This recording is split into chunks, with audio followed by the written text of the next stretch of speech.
చంద్రబాబును నమ్మటము అని అంటే అబద్ధాన్ని, మోసాన్ని, వెన్నుపోటును నమ్మినట్టే అని చెప్పి ప్రతి ఇంటికి వెళ్ళి చెప్పండి. ఒక్కసారి చంద్రబాబు నాయుడు గారి గురించి చెప్పేటప్పుడు ప్రతి ఒక్కరూ కూడా ఆలోచన చేస్తూ చెప్పండి. ఇదిగో చంద్రబాబు తీయటి మాటలు, రంగురంగుల వాగ్దానాలు, చంద్రబాబు నాయుడు మాటల్లో విషయం ఎలా ఉంటుందో ఇదే దత్తుపుత్రుడితో, ఇదే మోడీ గారితో కలిసి ఇదే చంద్రబాబు నాయుడు గారు 2014లో ప్రజలకు ఏం చెప్పాడో, ఎంతటి మోసం చేశాడో వారు చేసిన పాంఫ్లెట్ను మీరే ఒక్కసారి చూడండి.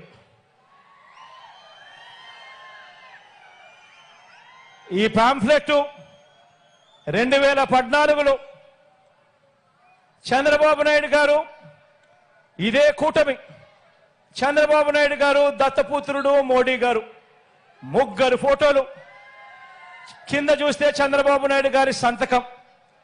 ఈ పాంఫ్లెట్ ప్రతి ఇంటికి పంపించారు, టీవీలలో అడ్వర్టైజ్మెంట్ వేశారు, వీర బాధుడు బాదారు అడ్వర్టైజ్మెంట్లు.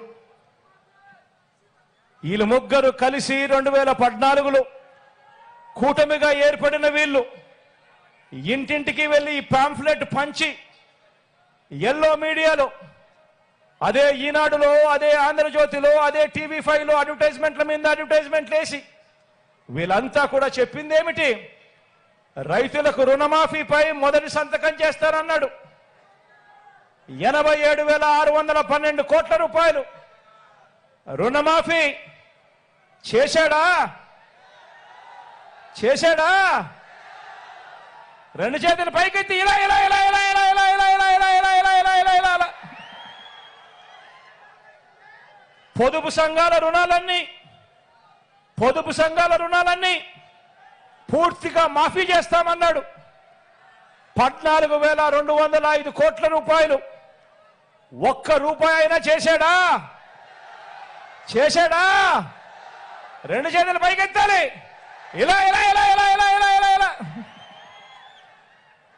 ఆడబిడ్డ పుట్టిన వెంటనే, ఇందులో రాసింది, ఆడబిడ్డ పుట్టిన వెంటనే మహాలక్ష్మి పథకమట. ఆడబిడ్డ పుట్టిన వెంటనే మహాలక్ష్మి పథకమట. 25,000 రూపాయలు ప్రతి బ్యాంక్ అకౌంట్లో కూడా డిపాజిట్ చేస్తామన్నాడు.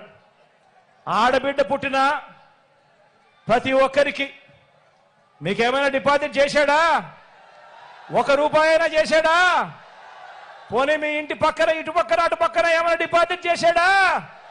రెండు చేతులు పైకెత్తాలి. ఇలా ఇలా ఇలా ఇలా ఇలా ఇలా ఇలా ఇలా ఇలా ఇలా.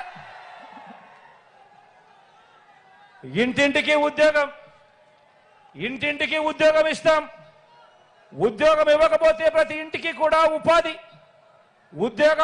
వచ్చేదాకా నెల 2,000 రూపాయలు నిరుద్యోగ భృతి ఇస్తామని రాశారు.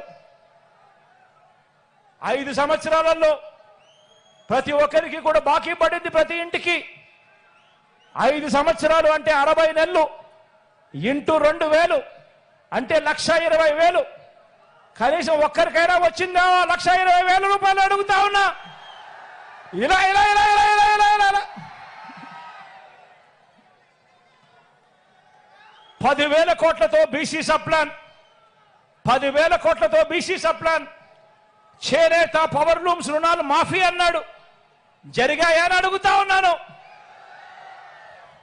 మహిళల రక్షణకు ఉమెన్ ప్రొటెక్షన్ ఫోర్స్, రాష్ట్రాన్ని సింగపూర్కు మించి అభివృద్ధి చేస్తాం, ప్రతి నగరంలోనూ కూడా హైటెక్ సిటీ నిర్మిస్తామన్నాడు.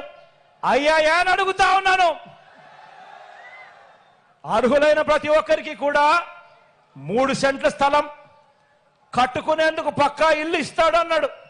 ఇందులో రాశాడు, అర్హులందరికీ 3 సెంట్ల స్థలం ఇస్తాడట, కట్టుకునేందుకు ఇల్లు ఇస్తాడట.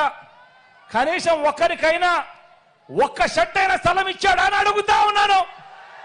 రెండు చేతుల పైకి ఇలా ఇలా ఇలా ఇలా ఇలా ఇలా ఇలా ఇలా. ఇవి ఈ పాంఫ్లెట్లు, ఈ ముగ్గురి ఫోటోలతో ఇచ్చిన వాగ్దానాలు 2014లో. ఇందులో ఇచ్చిన ఏ హామీలైనా కూడా కనీసం ఒక్కటంటే ఒక్కటైనా కూడా ఈ ముగ్గురు కలిసి నెరవేర్చారా అని అడుగుతా ఉన్నా.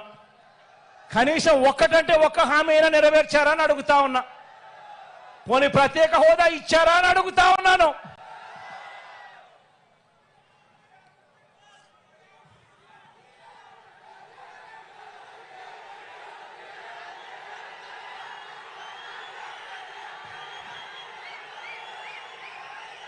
మరి ఇదే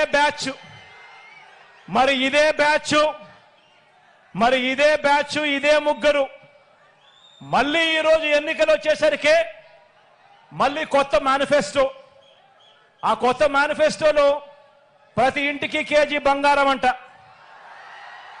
ప్రతి ఇంటికి బెంజ్ కారు కొనిస్తారట, సూపర్ 6 అట, సూపర్ 7 అట, మళ్ళీ రంగురంగుల మేనిఫెస్టో అట.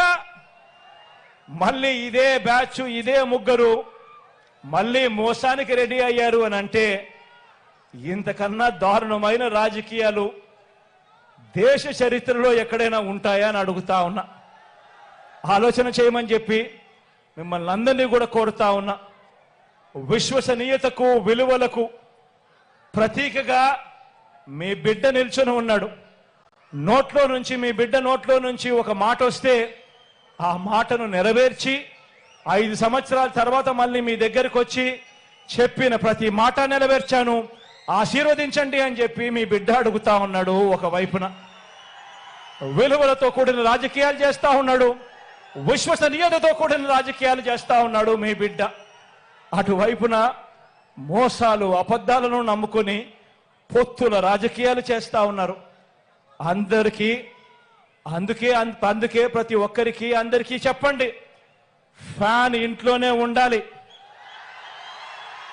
అందుకనే ప్రతి ఒక్కరికి వెళ్ళి ప్రతి ఇంట్లో కూడా చెప్పండి, ఫ్యాన్ ఇంట్లోనే ఉండాలి, సైకిల్ ఇంటి బయటే ఉండాలి,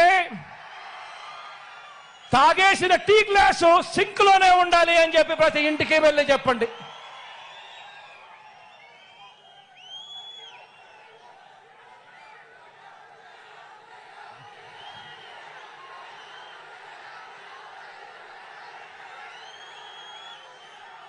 ప్రతి ఒక్కరూ ఆలోచన చేయండి, ప్రతి ఇంటికి వెళ్ళి చెప్పండి. ఈ ఎన్నికలు కేవలం ఎమ్మెల్యేలను ఎంపీలను మాత్రమే ఎన్నుకునే ఎన్నికలు కావు. ఇవి కేవలం ఎమ్మెల్యేలను ఎంపీలను ఎన్నుకునే ఎన్నికలు కావు. ఈ ఎన్నికలు మీ ఓటు పేదల భవిష్యత్ ఈ ఎన్నికల మీద ఆధారపడి ఉంది. పేదల భవిష్యత్ ఈ ఎన్నికల మీద ఆధారపడి ఉంది. పొరపాటు జరిగితే పేదల బ్రతుకులు అంధకారమయమే. ప్రతి ఒక్కరికి వెళ్ళి చెప్పండి, విశ్వసనీయతకు వంచనకు మధ్య జరుగుతా ఉన్న యుద్ధం, ఈ యుద్ధంలో మోసగాళ్లను ఓడించేందుకు మీరంతా కూడా సిద్ధమేనా అని అడుగుతా ఉన్నాను.